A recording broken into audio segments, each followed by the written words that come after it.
একটি উল্লেখযোগ্য শিক্ষা প্রতিষ্ঠানের অংশ, তারা তাদের তথ্যাবলী ডাটাবেজে সাবমিট করতে পারে না।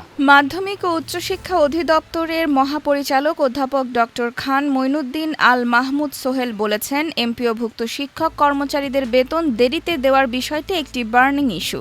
প্রায়ই কথা বলতে শুনি যে নির্ধারিত সময় শিক্ষক কর্মচারীরা বেতন পাচ্ছেন না।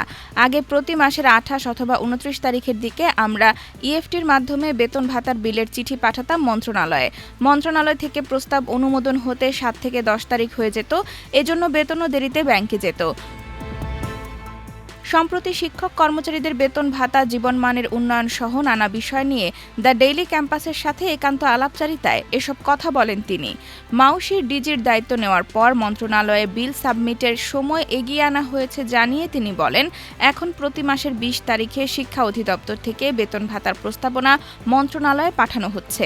আমরা 30 তারিখের মধ্যে এজি অফিসের মাধ্যমে বাংলাদেশ ব্যাংকে শিক্ষকদের বেতনের অর্থ পৌঁছে দেওয়ার চেষ্টা করছি, যাতে 1 তারিখ বাংলাদেশ ব্যাংক থেকে সংশ্লিষ্ট ব্যাংকগুলোর মাধ্যমে শিক্ষক কর্মচারীদের ব্যাংক অ্যাকাউন্টে টাকা যেতে পারে। বেতন বিল সাবমিটের ক্ষেত্রে সমস্যা রয়েছে জানিয়ে অধ্যাপক ডক্টর সোহেল বলেন, প্রতিষ্ঠান থেকে শিক্ষক কর্মচারীদের বেতন ভাতার বিল সাবমিটের নির্ধারিত যে সময় থাকে, সেই সময়ের মধ্যে উল্লেখযোগ্য শিক্ষা প্রতিষ্ঠান তাদের তথ্যাবলী সাবমিট করতে পারে না। সেজন্য আমরা তাদের জন্য মানবিক হয়ে সময় বৃদ্ধি করি। এটিও বেতন দেরিতে হওয়ার একটি কারণ। এবার ঈদ বোনাস এবং এপ্রিল মাসের বেতন শিক্ষক কর্মচারীরা পেয়েছেন। ঈদ বোনাসের ক্ষেত্রে নির্দিষ্ট সময়ের যেদিন ছিল সেদিনও অনেক প্রতিষ্ঠান বিল সাবমিট করেনি। তখন আমি একটা নোটিশ করেছি, একদিনের মধ্যে বিল সাবমিটের নির্দেশনা দিয়েছি। সেই নির্দেশনার প্রেক্ষিতে অধিকাংশ প্রতিষ্ঠান পরদিন বিল সাবমিট করেছে। পরে আমরা আর দেরি করিনি, পরদিনই সেটাকে প্রসেস করে মন্ত্রণালয়ে প্রস্তাবনা পাঠিয়ে দিয়েছি।